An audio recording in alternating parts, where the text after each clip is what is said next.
श्री परमात्मने नमः। ओम श्री गुरुभ्यो नमः। ओम मातृशक्तये नमः। ओम असतो मा सद्गमय तमसो मा ज्योतिर्गमय मृत्योर्मामृतंगमय। ओम शांति शांति शांति। विवेक चूड़ामणि कक्षा 36।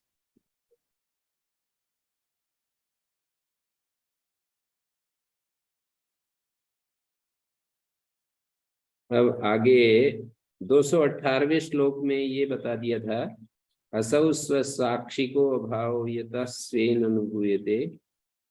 उस आत्मा का ही वर्णन कर रहे हैं। अतः परम स्वयं साक्षात प्रत्यगात्मा ने चेतरा।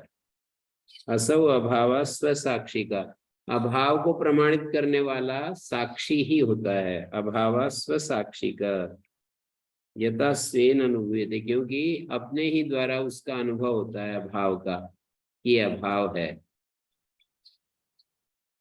जैसे हमने कहा था कि एक दार्शनिक डेकार्टे कहता है कि तुम हर चीज पर संशय कर सकते हो, पर संशय करने वाले पर संशय नहीं किया जा सकता। कि पता नहीं मैं संशय कर रहा हूं पर मैं हूं या नहीं हूं, ऐसा नहीं कह सकते।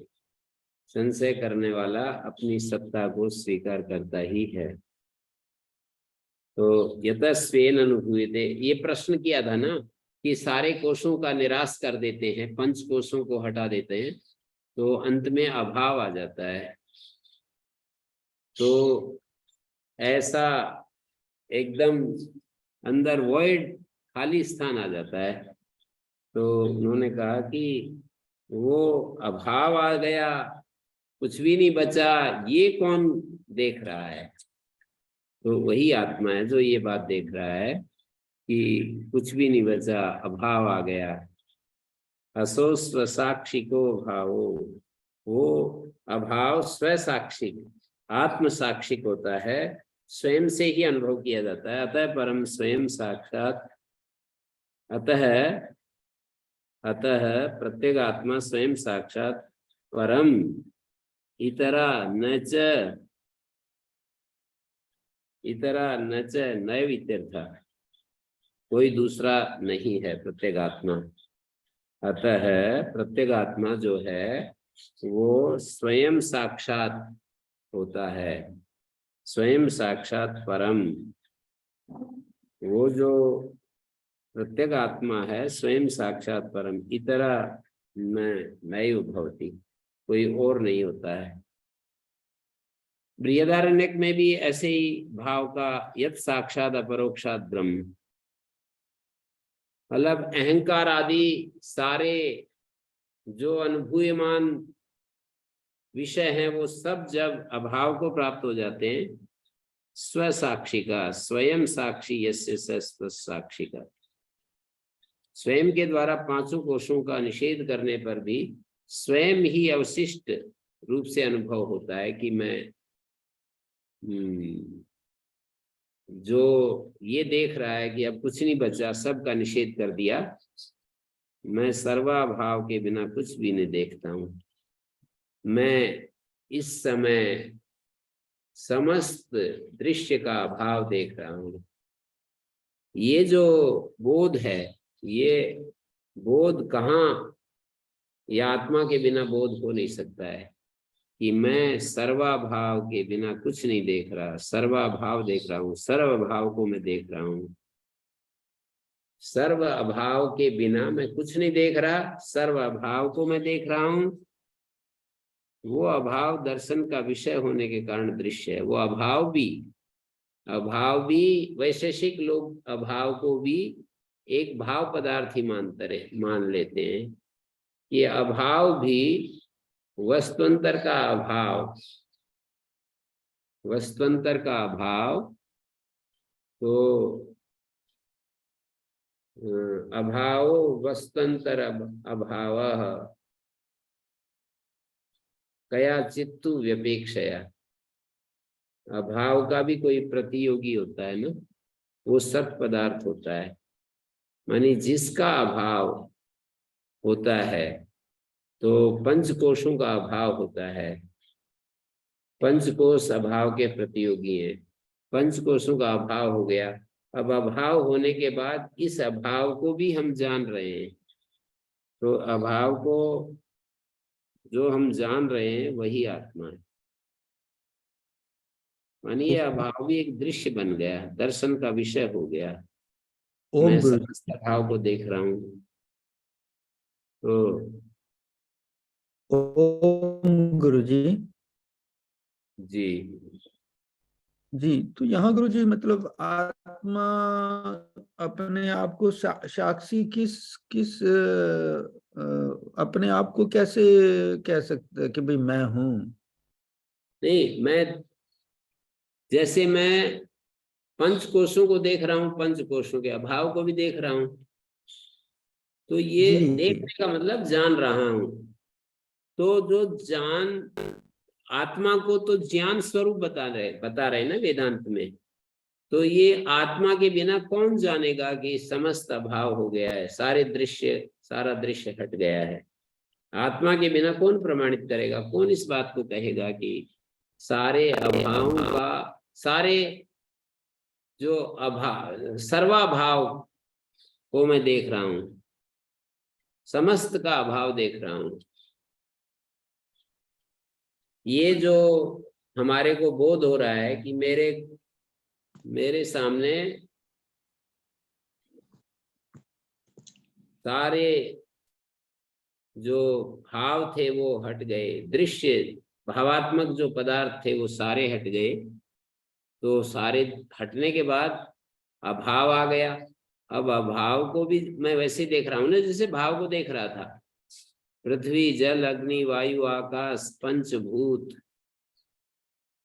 और पंचकोश और जागृत, स्वप्न, सुसुप्ति अवस्थाएं और कारण शरीर, सूक्ष्म शरीर और स्थूल शरीर, ये सारी चीजें दृश्य कोटि में आती हैं, अनात्म कोटि में आती हैं। ये मानी तीनों अवस्थाएं, तीनों शरीर, पंचकोश, सब दृश्य हैं। लेकिन आप अगली पंक्ति को देखिए कि इन समस्त का अभाव भी कोई जान रहा है ना, कि ये सारे अभाव हो गए हैं। पंचकोश का अभाव हो गया, तीनों अवस्थाओं का अभाव हो गया, तीनों शरीरों का अभाव हो गया। इसके अभाव होने के बाद भी उस अभाव का ज्ञाता शेष रह जाता है ना। तो अभाव का जो ज्ञाता है वही आत्मा है। तो गुरु जी जैसे मतलब अब आत्मा प्रकाशक के रूप में देखते हैं कि मतलब दूसरी चीजों को प्रकाशक करता है। तो जैसे भाव पदार्थों का प्रकाशक था, अब अभाव का प्रकाशक हो रहा है। गुरु जी प्रणाम। जी गुरु जी, ये अभाव भी क्या कोई दृश्य है? ये दृश्य तो नहीं है। नहीं, अभाव एक सापेक्ष है ना पदार्थ। पहले मैं जिन चीजों को देखता था वे भाव पदार्थ थे, अब उनका अभाव हो गया। अभाव किसी की अपेक्षा से होता है ना, जैसे घट का अभाव, पट का अभाव, गाय का अभाव, पृथ्वी, जल, अग्नि, वायु, आकाश, पंचभूतों का अभाव, इंद्रियों का अभाव, मन का अभाव, बुद्धि का अभाव। अभाव शब्द किसी सत पदार्थ का अभाव बताएगा ना। जब हम कहें मन का अभाव, तो मन सत पदार्थ है ना। मन का अभाव, इंद्रियों का अभाव, शरीर का अभाव, बुद्धि का अभाव, तन्मात्राओं का अभाव, स्थूल भूतों का अभाव, कारण शरीर का अभाव, सूक्ष्म शरीर का अभाव, स्थूल शरीर का अभाव, जागृत अवस्था का अभाव, स्वप्न अवस्था का अभाव, सुषुप्त अवस्था का अभाव, ऐसे अभाव, पंचकोशों का अभाव, अन्नमय कोश का अभाव, प्राणमय कोश का अभाव, मनोमय कोश का अभाव, विज्ञानमय कोश का अभाव, आनंदमय कोश का अभाव। ये जो का के साथ में अभाव कहते हैं ना, तो उस जिसके साथ का लगेगा वो तो सत पदार्थ होगा, वो तो एक सत पदार्थ होगा। और अभाव उसका अभाव बताएगा। तो पंचकोशों की उपस्थिति में मैं पंचकोशों को देख रहा था। अब पंचकोशों की अनुपस्थिति हो गई तो मैं पंच कोशों के अभाव को देख रहा हूँ। तो गुरु जी क्या ये प्रलय जो की भाव और कल्पना करनी क्या? एक प्रलय की एक कल्पना बोलिए। हाँ माता जी क्या बोल रही हैं आप, बोलिए। गुरुजी, जो भाव है और अभाव की जो फीलिंग है, वो तो जीव में आत्मा को क्या लेना देना जी अभाव को से? तो कह रहे हैं कि अभाव की फीलिंग जिसको हो रही है वही आत्मा है। किसको हो रही है वो अभाव की फीलिंग? हाँ हाँ, नहीं पर अभाव, आत्मा तो सदा पूर्ण है, उसको अभाव की क्या फीलिंग होगी? नहीं नहीं, जैसे अब ये पंच कोशों की फीलिंग क्या होगी फिर जब आत्मा पूर्ण है तो? वो तो ज्ञान जो भी होता है, ज्ञान जो भी होता है हमारे को, ज्ञान जो भी, ज्ञान नाम की जो चीज है वो आत्मा से ही रिलेट है ना। सुख नाम की जो चीज है, सत्य चित्त आनंद, तीन चीजों को सुना है ना हमने। जी तो सत पदार्थ है आत्मा, चित्त पदार्थ है, चैतन्य मानी ज्ञान पदार्थ है, और आनंद पदार्थ है। तीन स्वरूप है ना आत्मा। तीन, एक ही स्वरूप है। सत्य चित्त आनंद कोई अलग नहीं। जो सत्य है वही चित्त है, जो चित्त है वही आनंद है। दूसरा हम ये कहते हैं ना कि आत्मा पूर्ण है, उसे उसे क्या अभाव होगा? नहीं, आत्मा का अभाव थोड़ी बता रहे हैं।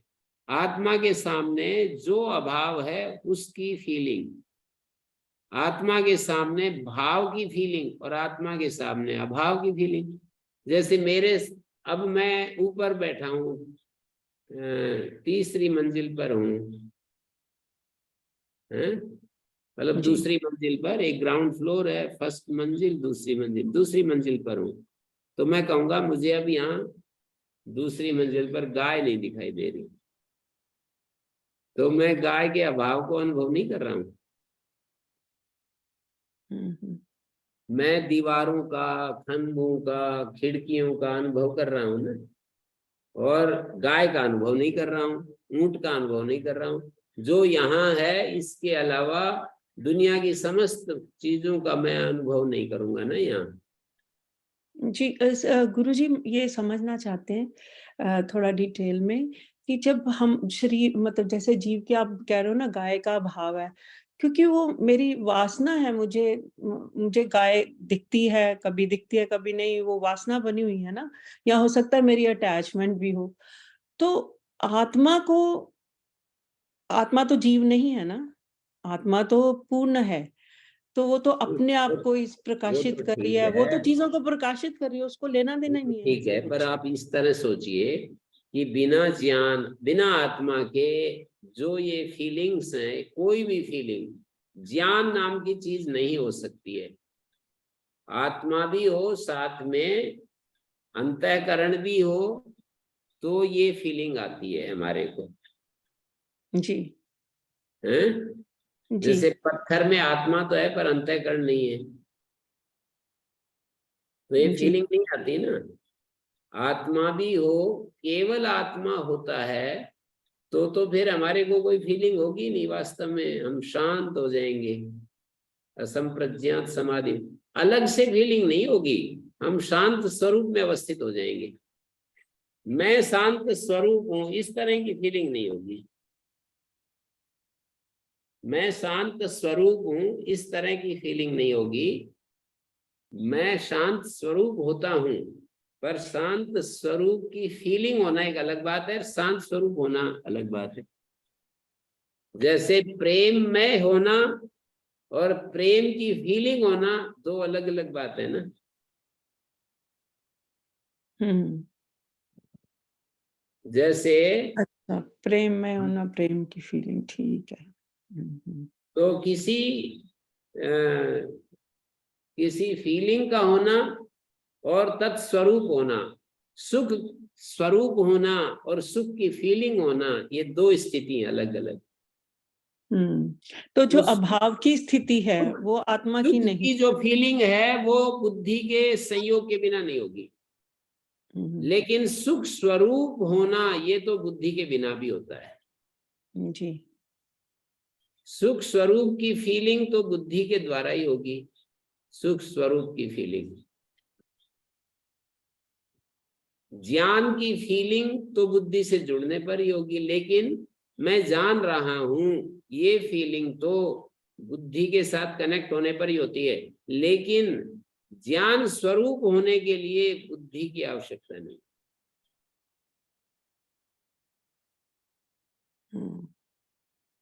तो गुरु इस जी तरह ये से आत्मा जो है सत चित आनंद स्वरूप है, लेकिन जब वो अपनी सत्ता का अनुभव करता है, अपने होने का अनुभव करता है कि आई एम, अहम अस्मि, तो ऐसी स्थिति में वहां बुद्धि के साथ कनेक्ट होता है। तो इसी तरह ही अभाव में भी बुद्धि के साथ कनेक्शन होता है, जब हाँ, अभाव बुद्धि के साथ कनेक्ट होता ही है। अभाव को जब देख रहा है तो बुद्धि के साथ कनेक्ट होता ही है। जी जी, धन्यवाद गुरु जी। हाँ जी शेखर जी, आप क्या पूछ रहे थे? ओम गुरु जी, ये जो ज्ञान स्वरूप कह रहे हैं ना जी, मैं जान, एक तो कह रहे हैं मैं जान रहा हूं, उसके लिए हमें अंतःकरण की जरूरत है, हाँ। और एक ज्ञान स्वरूप है। हम्म। मतलब इसमें थोड़ा सा भेद में क्लियरिटी नहीं है गुरु जी। तो ये दो स्थितियां हैं, एक प्रेम स्वरूप होना, एक प्रेम का अनुभव होना।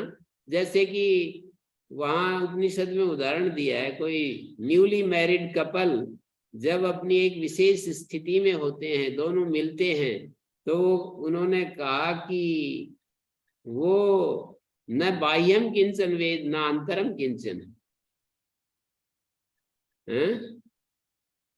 बाह्य कोई अनुभव नहीं होता है, आंतर, अब मुझे तो पता नहीं क्या क्या है, वो उदाहरण दिया है, आप लोग ज्यादा जानते हैं। न बाह्यम किंचन वेद न अंतरम किंचन, ऐसी एक स्थिति उदाहरण के रूप में देकर के समझाई है। तो जैसे वहां पर उसका अनुभव करने के लिए थोड़ा सा हम उस स्थिति से अलग होना पड़ेगा, तब वो अनुभव होगा।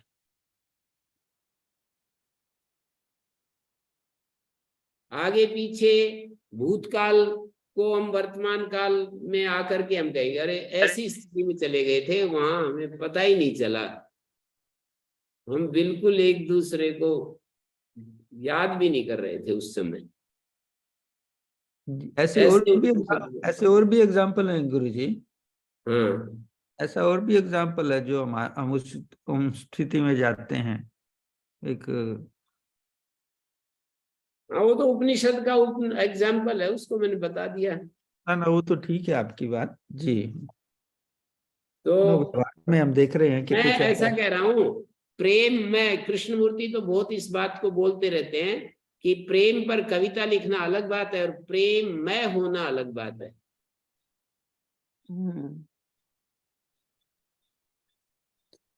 तो आत्मा प्रेम में है, आत्मा ऐसे कह रहे हैं हम। हाँ, प्रेम में आत्मा है, आनंद में आनंद स्वरूप है। मैं क्या, मैं तो बहुलता को कहता है। प्रेम स्वरूप है आत्मा, आनंद स्वरूप है आत्मा, ज्ञान स्वरूप है आत्मा, सत स्वरूप है आत्मा। सत्ता का अनुभव करने के लिए बुद्धि की जरूरत है, ज्ञान जानने के लिए बुद्धि की। मैं अपने सामने जैसे रखी हुई चेयर्स को देख रहा हूं, वृक्ष को देख रहा हूँ, आकाश को देख रहा हूँ, मंदिर को देख रहा हूँ यहाँ से बैठे बैठे, तो ये सब चीजें बुद्धि के साथ कनेक्ट होकर के मैं जान पा रहा हूँ। लेकिन अपने होने में, अपने स्वरूप में स्थिति होने पर ये बुद्धि के साथ कनेक्शन की जरूरत नहीं। तदा द्रष्टु स्वरूप अवस्था में। और तो जब पंचकोश खत्म हो गए तो तब तो बुद्धि भी खत्म हो गई ना। हाँ, तो बुद्धि खत्म हो गई ना, मैं बता तो तो रहा हूं। अभाव किसको हुआ फिर? अभाव की तो नहीं, वो तो जरूरत समझा रहे हैं कि जी वहां तो कुछ नहीं, तो बोले वो तो युक्ति तर्क दे करके बता रहे हैं कि जब सारे खत्म हो गए, सारे हो गए, तो अब तो कुछ नहीं बचा।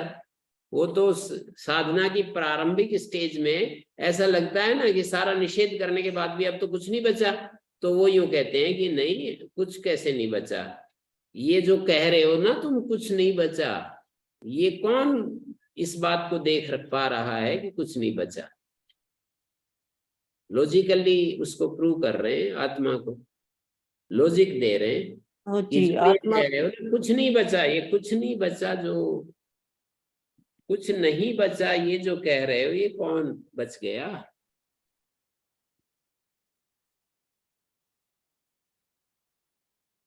मेरे को स्पष्ट है इस विषय में, बिल्कुल मैं भ्रांति रहित हूँ, और इसमें जो भी पूछेंगे मैं सही उत्तर दे पाऊंगा। बिल्कुल एकदम स्पष्ट है, क्लियर है बिल्कुल। ये जो दृष्टि है आत्मा के विषय में, ये जो दृष्टि है बिल्कुल एकदम से इसको मैं समझ रहा हूँ। इसमें प्रश्न उठेगा तो मैं उत्तर दे पाऊंगा। प्रश्न तो गुरुजी, ये जब उठता है यहाँ आपका। ये कह रहे हैं, गुरुजी जब ये कह रहे हैं कुछ नहीं बचा, तो हम बुद्धि में ये प्रलय की कल्पना कर रहे हैं कि जब नहीं, कुछ बुद्धि नहीं तो बचा तो है प्रलय वहां का पर। जब ये देख रहे हैं कि अपन कुछ नहीं बचा तो बुद्धि तो रह गई ना। जब पहले ये देख रहा है कि जी आपने पंच कोशों का अभाव हो गया, तो सारे कोशों का निराश करने पर अब तो शून्य आ गया। अब ये शून्य आ गया, ये भी तो बुद्धि के द्वारा ही देख रहा है। पंच कोशों का पूर्ण अभाव कहाँ हुआ है? पर अभी चल रहा है, थोड़ा बहुत सारी चीजें हट गई। जी। बहुत अभी सारी थोड़ा वो चीजें। बुद्धि, चाहे हाँ वो जी, शुद्ध रूप में ही है, बुद्धि है अभी। अभी तो बुद्धि है ही, पूरा अभाव कहाँ हुआ? पर मोटा मोटा अभाव तो हो गया ना। मोटा मोटा अभाव होने के बाद फिर वो कह रहा है कि जी अब तो कुछ नहीं बचा। बोले कुछ नहीं बचा, ये कौन कह रहा है, कौन देख रहा है, कौन जान रहा है कुछ नहीं बचा? जो जान रहा है वही आत्मा है। जैसे नींद में कहते हैं ना कि बहुत गहरी नींद में हम बाद में उठ के कहते हैं कि मुझे बहुत अच्छी नींद आई, वहां भी हाँ, तो बहुत ऐसे। अच्छी नींद आई। उस समय जो अनुभव हमारे को हो रहा था उसको हम वो जागने के स्वयं बाद प्रकट करते हैं। जी। उस समय नींद में हमारा तो होना होता है, ऐसा थोड़ी हमारा अभाव हो जाता है। पर नींद के समय हमें अनुभव नहीं होता है। अनुभव के लिए बुद्धि का कनेक्शन चाहिए। अनुभव तो बिना बुद्धि के कनेक्ट हुए नहीं होगा। जी। आत्मा अपना भी अनुभव करेगा ना। आत्मा अपने स्वरूप में चला जाएगा तो ठीक उस समय अनुभव नहीं होगा बिल्कुल। तदा द्रष्टु स्वरूप अवस्थान में चला गया ना, तो ठीक उस समय बाहर और आंतरिक, न बाह्यम किंचन वेद न आंतरम, वो स्थिति आ जाएगी। सुसुप्ति की अवस्था के लिए एक शब्द बोला है कि दृष्टा एक सलीला, एक हो जाता है। जैसे कि बस न कंचन कामम कामयते, न कंचन स्वप्नम पश्यति। न तो कोई स्वप्न देखता है, न कोई कामना होती है। उसको सुसुप्त अवस्था कहते हैं।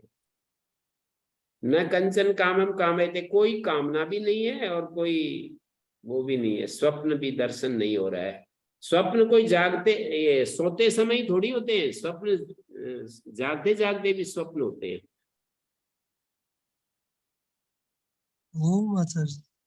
जी।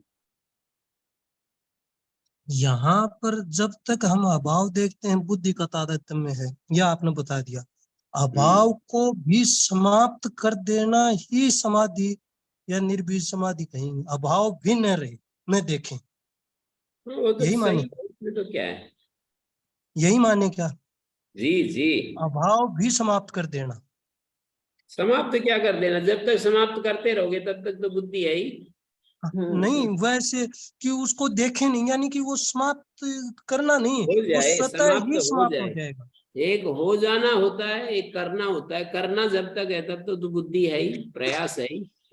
हो जाना, हो जाना, हम्म। यही समझे। जब तक हम प्रयास कर रहे हैं तब तक तो बुद्धि है। प्रयास सारे बुद्धि के द्वारा ही होते हैं, आत्मा थोड़ी प्रयास करता है। समझ गए, ठीक है, समझ गए मैं, निर्भ्रांत, सही।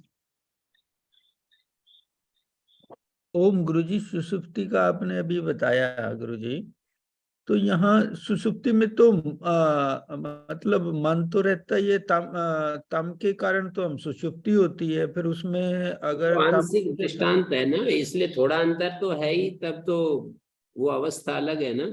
सुसुप्त अवस्था एक अलग अवस्था है, और समाधि, इसको क्या, तुरीय अवस्था एक अलग अवस्था है। सुसुप्ति से उस तुरीयावस्था को अलग तो किया ही है ना। जी जी कारण शरीर का योग रहता है सुसुप्ति में, और उस अवस्था में कारण शरीर भी नहीं रहता है। जब कारण शरीर नहीं है तो फिर कैसे आप अनुभव करोगे? अनुभव करना एक अलग बात है, उस बोध में रहना एक अलग बात है। बिल्कुल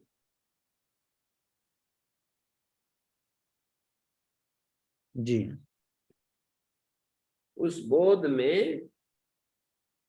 बोध में चले जाना, बोध स्वरूप हो जाना। बोध स्वरूप होना एक अलग बात है, और ये किसी विषय का अनुभव करना एक अलग बात है। गुरुजी तो कभी भी आत्मा रियल टाइम में तो बताएगा नहीं कि मैं अपने आप स्वरूप में चला गया हूँ, बाद में ही बताएगा कि मैं उस बोध में चला गया था। क्योंकि रियल टाइम में बताएगा तो उस टाइम तो आत्मा फिर बुद्धि के साथ तादात्म्य संबंध बनाए रखेगा। जी बाद में जी। ही बताएगा, सुसुप्ति के बाद ही बता पाएगा कि मेरे को अच्छी नींद आई या आनंद से सोया। तो रियल टाइम में तो हाँ, कभी आत्मा अपने स्वरूप में स्थित होगा नहीं सुषुप्ति कभी। अवस्था को भी बाद में बनाएगा, और स्वरूप स्थिति को भी बाद में ही बता सकता है कि मैं ऐसी स्थिति में चला गया था जब बिल्कुल कुछ भी बोध मुझे नहीं रहा, सारा समस्त ज्ञान का निरोध हो गया। जो जानकारी हमारे को होती है ना, वो सब जानकारी निरुद्ध हो जाती है। वृत्तियां निरुद्ध हो जाती हैं तो फिर वो कैसे बताएगा? वृत्तियां निरुद्ध हो जाती हैं, ये तो बहुत बड़ा कॉन्सेप्ट है, और ये बहुत सारी डिबेट भी चलती हैं। मैं नहीं कहता कि मैं जो कह रहा हूं मेरी बात सब मानते होंगे, पर मैं अपने अनुभव और शास्त्र दोनों को सामने रख करके ये बात कह रहा हूं। मैंने अपनी बात कही है, मैं ये नहीं प्रतिज्ञा कर रहा हूं कि सारी दुनिया में जैसे जो कह रहा हूं वही स्वीकार करती है। सबके अपने अपने सबका कोई विषय को देखना अलग अलग ही होता है। तो कोई ऐसे कहेगा कि नहीं ऐसा कैसे हो सकता है कि अपना भी अनुभव ना करे। दूसरे लोग आपको यही कहेंगे कि अपना भी अनुभव करता है, ईश्वर का भी अनुभव करता है। ऐसे स्टेटमेंट भी देने वाले मिलेंगे कि अपना भी अनुभव करता है, ईश्वर का भी अनुभव करता है।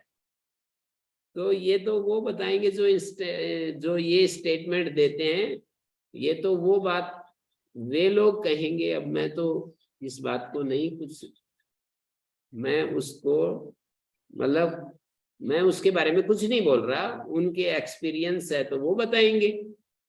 मैं तो अपनी बात कह रहा हूं कि मैं यहाँ तक पहुंचा हूं कि बुद्धि के साथ कनेक्ट होना पड़ता है आत्मा को जब जब कोई बात कहनी होती है। वर्तमान क्षण में जाने पर, ठीक वर्तमान क्षण में, भूत और अतीत से हटते ही हम बिल्कुल एकदम एक्सपीरियंस कहना चाहिए, एक ऐसे एक्सपीरियंस में चले जाते हैं जिसके लिए शब्द नहीं दे सकते, जिसके लिए हम शब्द देते ही वो भूतकाल की बात होगी। एक ऐसे एक्सपीरियंस में चले जाएंगे जहां शब्द नहीं है, और शब्द नहीं है तो अपने अनुभव को कैसे बखान करोगे?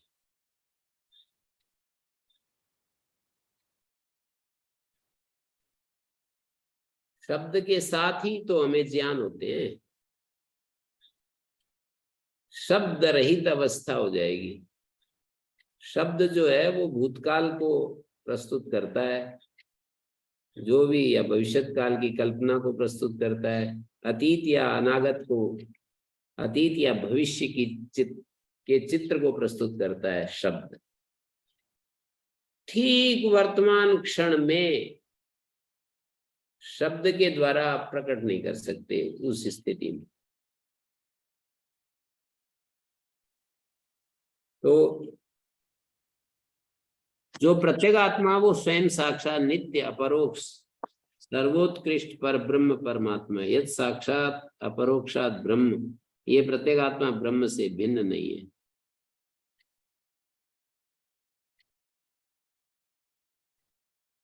जागृत स्वप्न सुसुप्तिस्तु जागृत स्वप्न सुसुप्तिषु स्फुटतरं योऽसौ समुज्जृम्भते प्रत्यरूपतया सदाहमहम् इत्यन्तस्फुरन्नैकधा नानाकार विकार भाजिनैमान् पश्यन्नहं धीमुखान् नित्यानन्दचिदात्मना स्फुरति तं विद्धि स्वमेतं हृदि। इसी अर्थ को विस्तार पूर्वक कह रहे हैं जो पहले कहा गया। ये 218वें में अतः परम स्वयं जो है वो परम अंतिम चीज है, साक्षात प्रत्यगात्मा नचेतरा, और कोई नहीं है वो, और कोई नहीं हो सकता है, वो स्वयं ही साक्षात प्रत्यगात्मा है। कोई चीज हम अनुभव कर रहे हैं वो साक्षी पूर्वक ही अनुभव में आती है। ये तो युक्तियां हैं, और ये युक्तियां तो बुद्धि के द्वारा ही दी जा रही है ना, बुद्धि के साथ ही इनको कस्यापि अननुभूतार्थे साक्षित्वम नोपपद्यते। कोई व्यक्ति अननुभूत विषय में साक्षी नहीं बन सकता है। जो विषय हमारे अनुभव में नहीं आ रहा उसके हम साक्षी नहीं बन सकते हैं। ये 217 श्लोक में ये बात कही, 218 हो गया। 219वें श्लोक में कह रहे हैं कि सर्वांतर रूप से सदा एक रस जागृत स्वप्न सुसुप्तिषु स्फुटतरम योऽसौ समुज्जृम्भते। जो स्फुरित हो रहा है, जो जागृत स्वप्न और सुसुप्ति इनमें अति स्पष्ट रूप से जो प्रकाशित हो रहा है, योऽसौ समुज्जृम्भते प्रत्येक रूप दया सदा अहम अहम इति अंतस्फुरन् अनेकधा नैकधा। प्रत्येक रूपतया सदा एकधा अहम अहम इति अंतस्फुरन्, स्फुरन् एकधा, एक रूप में स्फुरन्, स्फुरन् नैकधा। क्या है ये?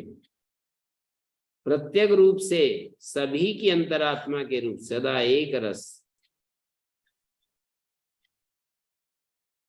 स्फुरन। एक ही मात्रा है, आई की मात्रा है। स्फुरन 219वें श्लोक में आई की मात्रा है गुरु जी, पंक्ति में एक आई ही की मात्रा है गुरु, आई है गुरु, आई स्फुरन स्फुरन नहीं नई कथा। तो इसका अर्थ तो ये होगा, प्रत्येक रूप में सदा मैं करके अंत स्फुरित होता हुआ अनेक रूपों में। कहीं तो मैं जाता हूँ, कहीं मैं मोटा हूँ, कहीं मैं स्थूल हूँ, कहीं पतला हूँ, कहीं मैं स्त्री हूँ, कहीं मैं पुरुष हूँ, कहीं मैं मालिक हूँ, कहीं सेवक हूँ, कहीं राजा हूँ, प्रजा हूँ। प्रत्येक रूपतया सदा अहम अहम इति अंतस्फुरन्, अंदर से स्फुरित होता हुआ सदा अहम अहम इति अंतस्फुरन्, मैं इस प्रकार से अंतस्फुरित होता हुआ अनेक रूपों में। नई कथा का मतलब होता है अनेक रूपों में। यदि एक ही मात्रा होती तो फिर अर्थ होता है प्रत्येक रूपतया सदा अहम इति अंतस्फुरन् एकधा, एक रूप में मैं ऐसा एक रस मैं इस प्रकार से अंतस्फुरित होता हुआ। पर ये आई कह रहे हो तो नई कथा का मतलब हो जाएगा प्रत्येक रूपतया सदा अहम अहम इति अंतस्फुरन्। दूसरी पुस्तक भी मैं देख सकता हूँ। इसमें गुरु जी हिंदी अनुवाद में भी अनेक दाई लिखा हुआ है, अनेक प्रकार से। वो तो ठीक है।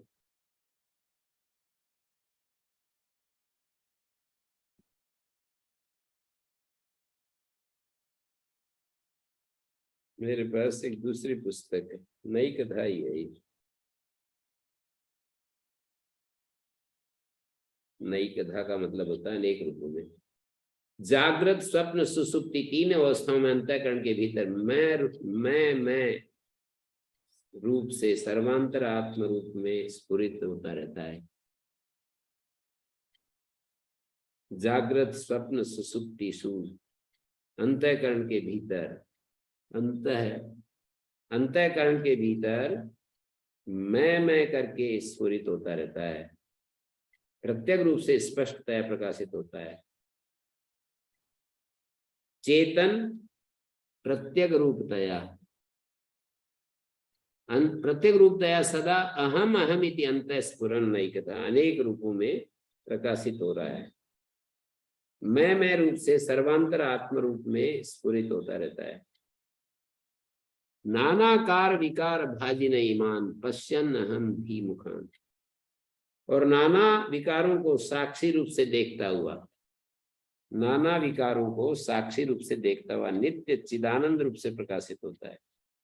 उसी को तुम अपने हृदय में विद्यमान आत्मा स्व समझो, उसका अभाव कदापि नहीं मानो। तम विद्धि स्वम एतम हृदि नित्यानंद चिदात्मना, नित्यानंद स्वयं प्रकाश नित्यानंद स्वरूप से हृदय में स्फुरित हो रहा है, स्फुरति। तम विद्धि स्वम एतम हृदि, उसी को तू अपना आत्मा जान। स्वम एतम हृदि, इसको तुम एतम स्वम हृदि विद्धि, अपने हृदय में जान। नित्यानंद चिदात्मना स्फुरति तम, नित्यानंद चिदात्मा के रूप में जो स्फुरित हो रहा है, तम स्वम, उसको अपना स्वरूप समझो। तम एतम हृदि विद्धि, उसको तुम अपना आत्मा जान।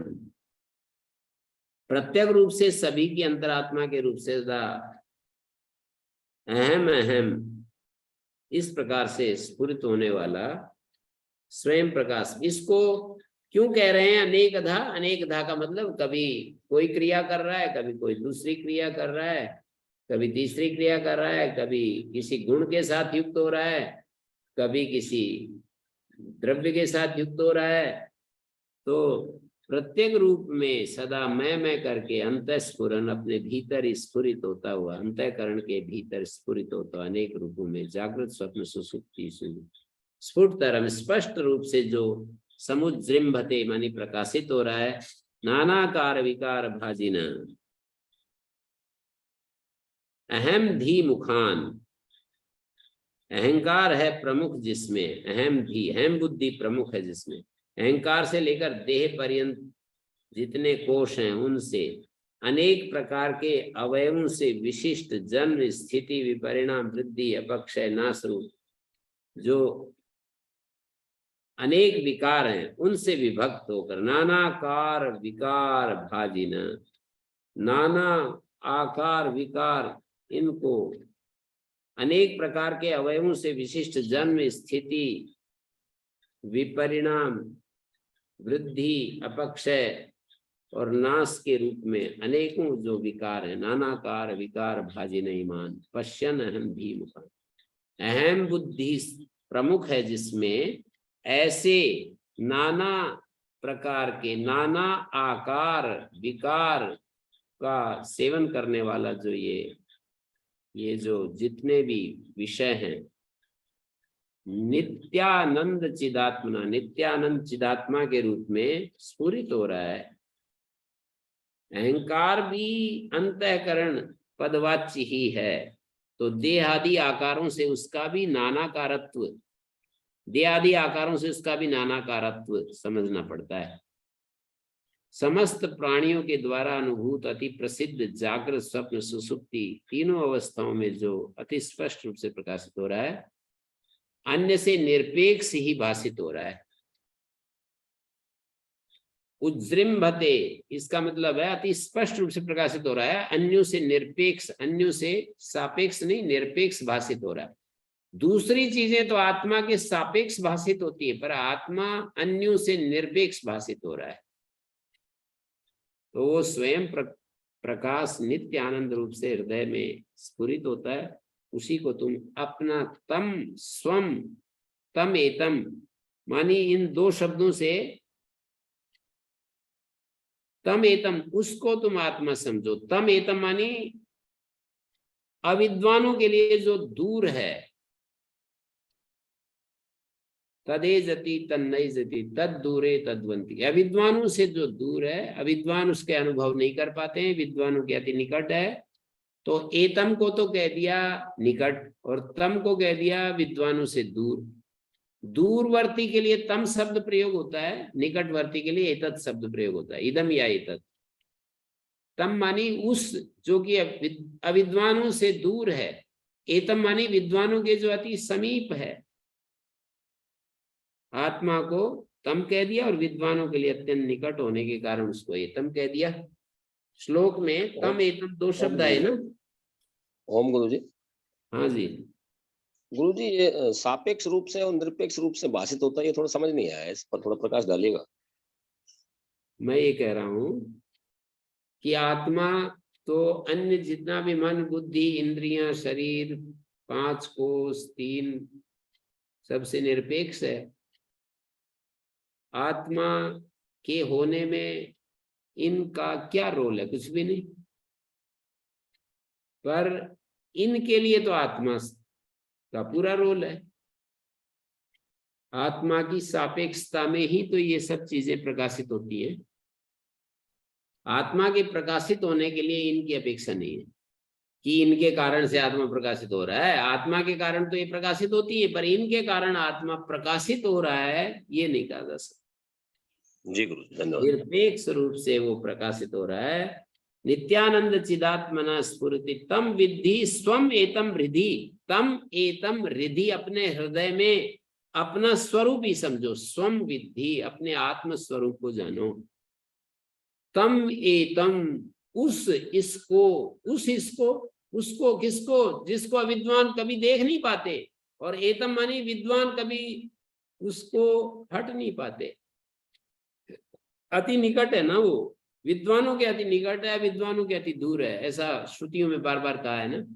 तदेजति तन्नई जति, वो एजति तन्नई जति, तद दूरे तद्वंति के, वो बहुत दूर है, वो बहुत नजदीक है। बहुत दूर है मानी अज्ञानियों के बहुत दूर है, विद्वानों के बहुत दूर है, और ज्ञानियों के अति निकट है। तदंतरस्य सर्वस्य, वो भीतर भी है बाहर भी है। तदंतरस्य सर्वस्य तदु सर्वस्यास्य बाह्यता, संपूर्ण इसके बाहर भी है और भीतर भी। ये कितनी सुंदर दृष्टि दे रहे हैं ना, जैसे माइक्रोस्कोप रख के कि ऐसे देखो।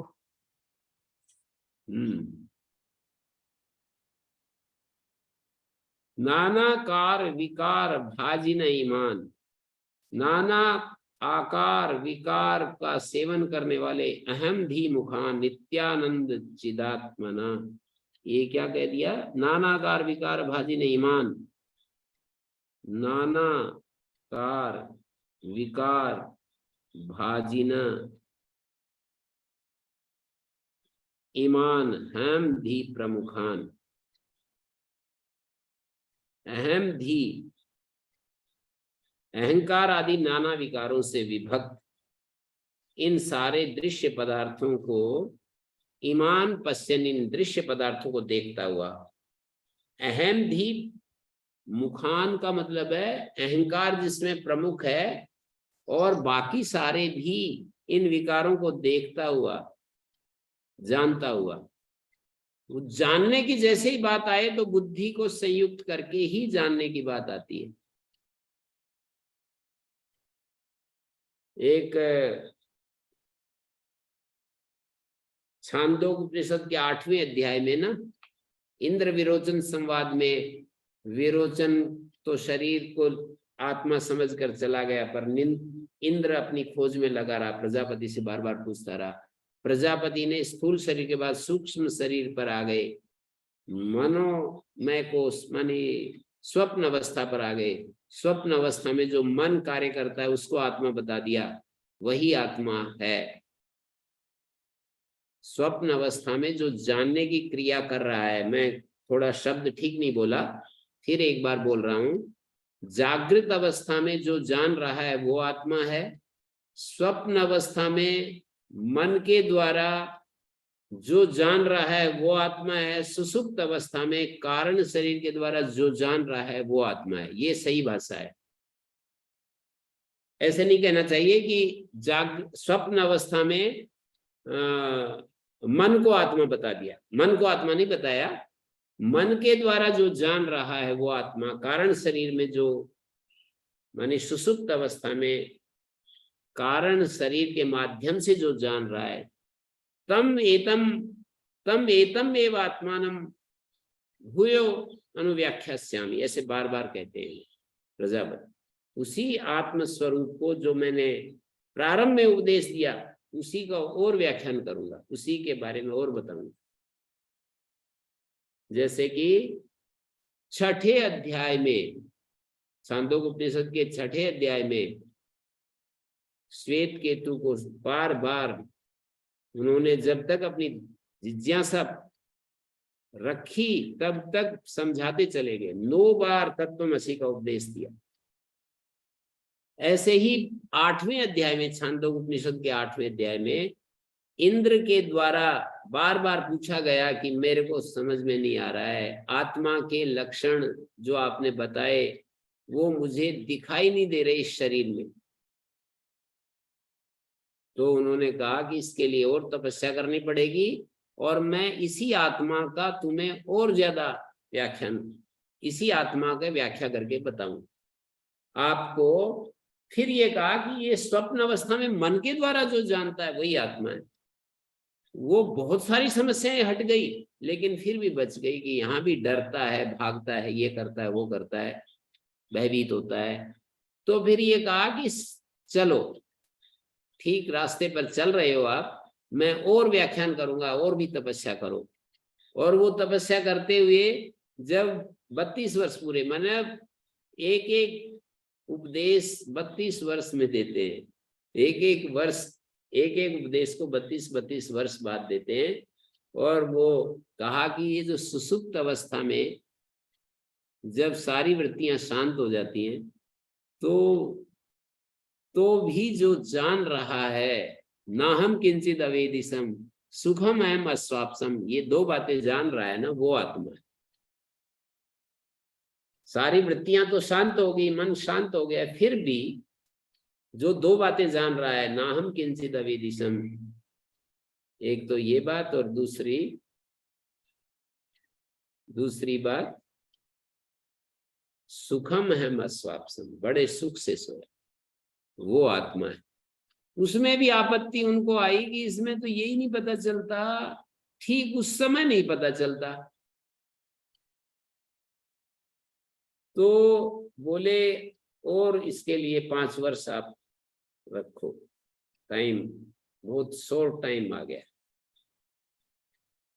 और फिर वो आगे का जो उपदेश दिया है ना, वो आप लोग पढ़ें। वो हमने छांदोग्य स्वाध्याय करते समय बहुत धैर्य से उसको धीरे धीरे करके हमने देखा था। तो ये अनुभव तो उन्होंने कहा इसलिए नहीं होता है कि वहां बुद्धि विलीन हो गई है और बुद्धि कारण में लीन हो गई और कारण शरीर बचा हुआ है। तीनों शरीरों से संबंध टूटने पर यह शिकायत नहीं रहेगी कि हम अपने को नहीं, बिल्कुल हम, पर यहां पर भी सूक्ष्म शरीर के साथ संयोग के बिना मैं उस पूरे प्रसंग को यदि मैं आपके सामने रखूं तो वहां यही कहा है कि एक प्रकार से वो ऐसी स्थिति में चला जाता है जहां नान्यत पश्यति नान्यत शृणोति नान्यत विजानाति, भूमा की स्थिति में चला जाता है। लेकिन यदि वहां पर भी ऐसा देखेंगे ना कि उसको कोई भी संसार के विषय प्रभावित नहीं करते, अपने शांत स्वरूप में रहते हुए दुनिया में जीता है, तो बुद्धि तो कनेक्ट है ही, समझो बुद्धि शुद्ध हो जाती है उसकी, और इतनी शुद्ध हो जाती है कि वो कोई भी विषय से प्रभावित नहीं होता।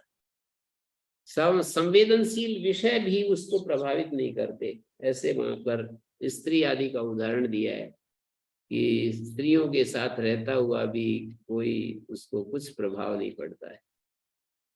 मतलब उसकी बुद्धि इतनी शुद्ध हो जाती है और वो आत्म स्वरूप में इतना सहज हो जाता है कि उसको ये समस्या नहीं रहती है कि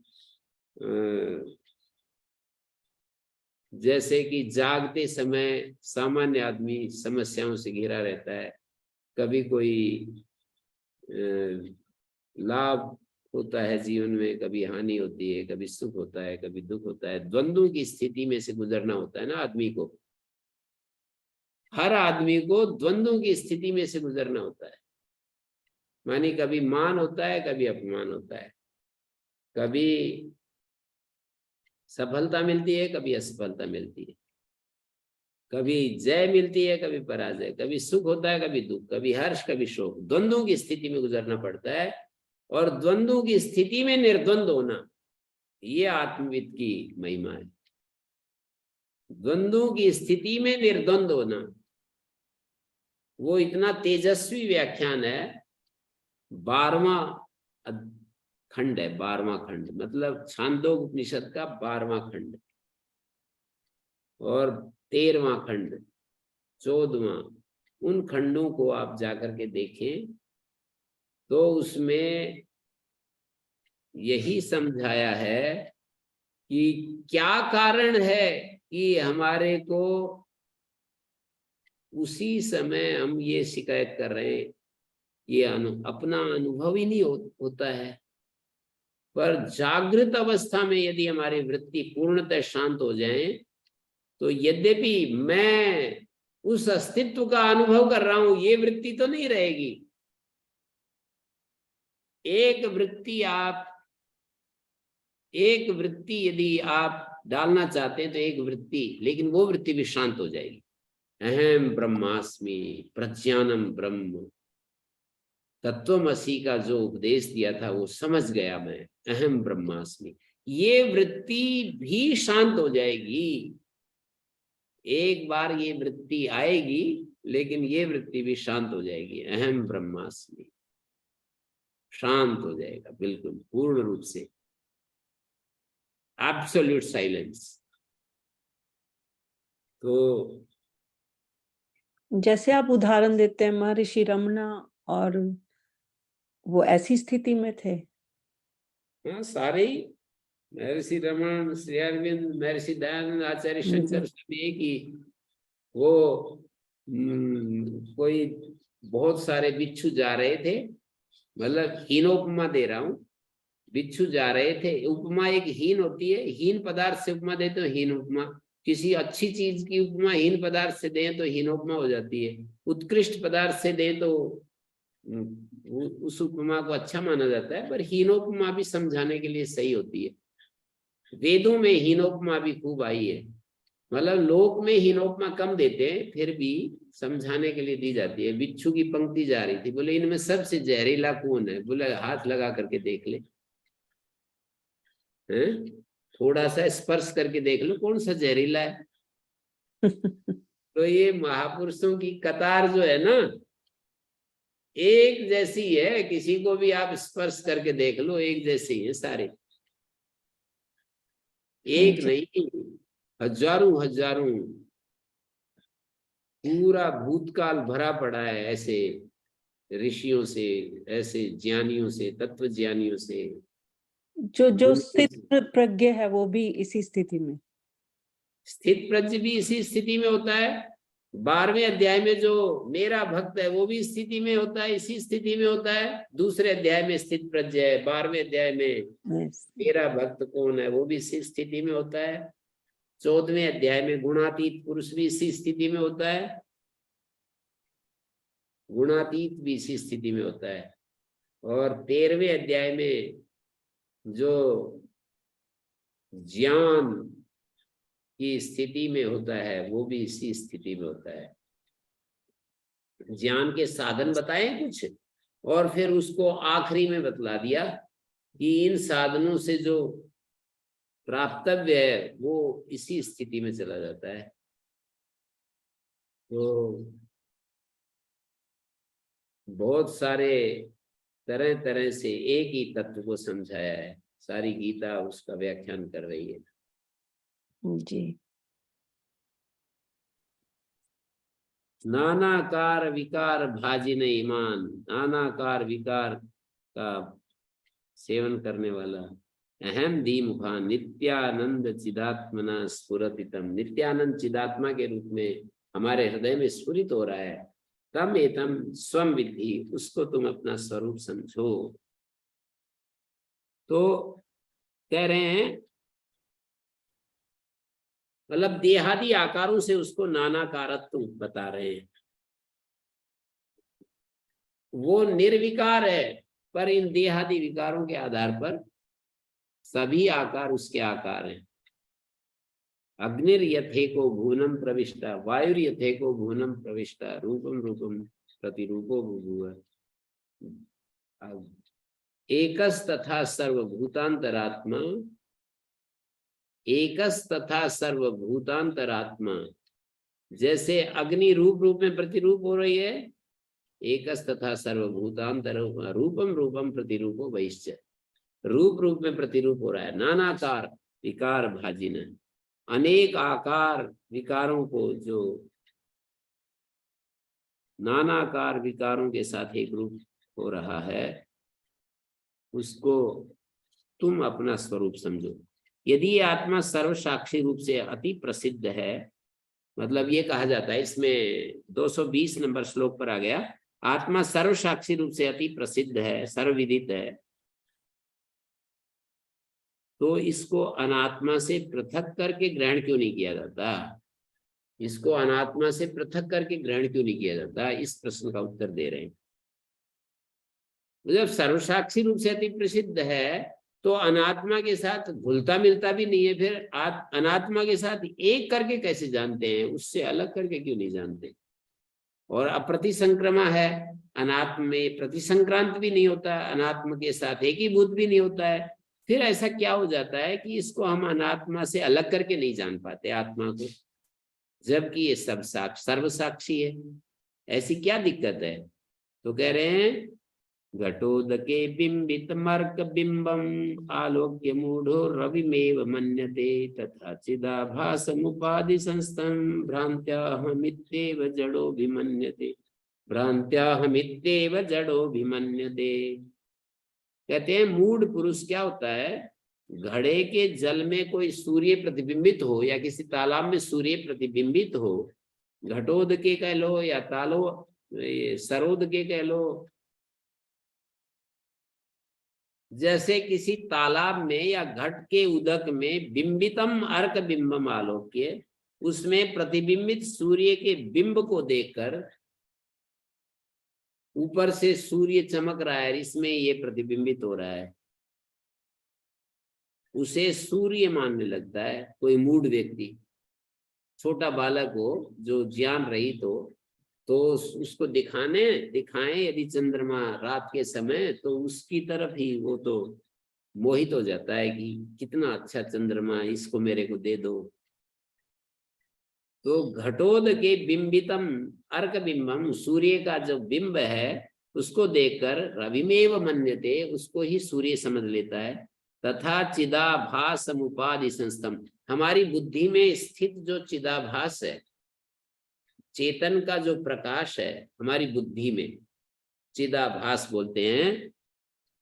भ्रांत्या, भ्रांति के कारण अहमित्येव अभिमन्यते, ये अज्ञानी जीव भ्रांति से मैं ऐसा समझने लगता है। बुद्धि में प्रतिबिंबित जो चैतन्य है, बुद्धि में मैं हूं, इसी को आत्मा समझने लगता है। जो हमारे को मैं हूं की प्रतीति हो रही है ना, अहम अस्मि, इसी को आत्मा समझने लगता है।